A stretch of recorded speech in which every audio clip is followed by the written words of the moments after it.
Bonjour à tous. Aujourd'hui, je vais vous parler des fruits d'un travail de recherche et innovation intitulé Mind and Act qui a été porté par Capgemini Engineering et dont l'objectif était de développer des interfaces cerveau-machine qui puissent soutenir la rééducation post-AVC.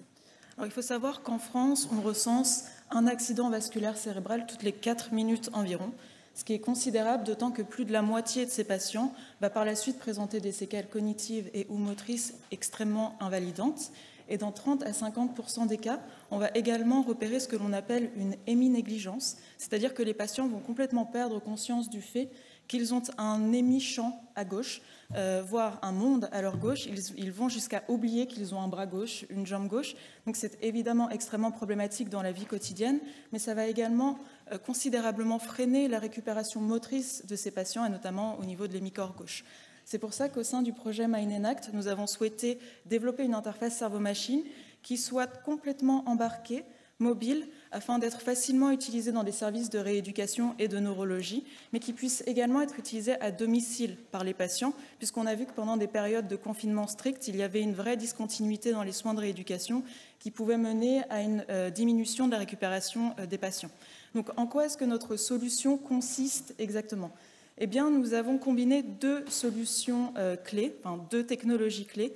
La première, c'est l'électroencéphalographie portative, c'est-à-dire qu'en utilisant des capteurs d'électroencéphalographie que l'on va placer sur la tête des utilisateurs et notamment des patients, on va être capable de capter le signal cérébral de ces patients, tandis qu'on va les immerger dans une réalité virtuelle via un casque sur 360 degrés, qui va être à la fois ludique, bucolique, qui va nous permettre dans un premier temps de mesurer l'ampleur de l'héminégligence par le fait que ce soit sur du 360 degrés.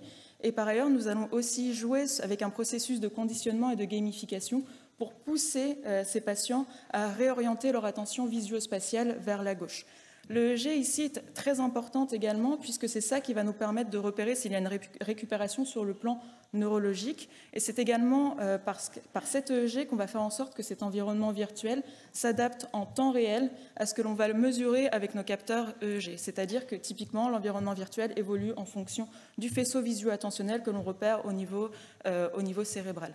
Donc cette solution, elle est en cours de validation clinique et pour ce faire, nous reposons sur nos partenaires qui sont Wake Up and Smile, l'hôpital Fondation Ophtalmologique Adolphe de Rothschild, l'Université de Paris et enfin le CNRS. Je vous remercie.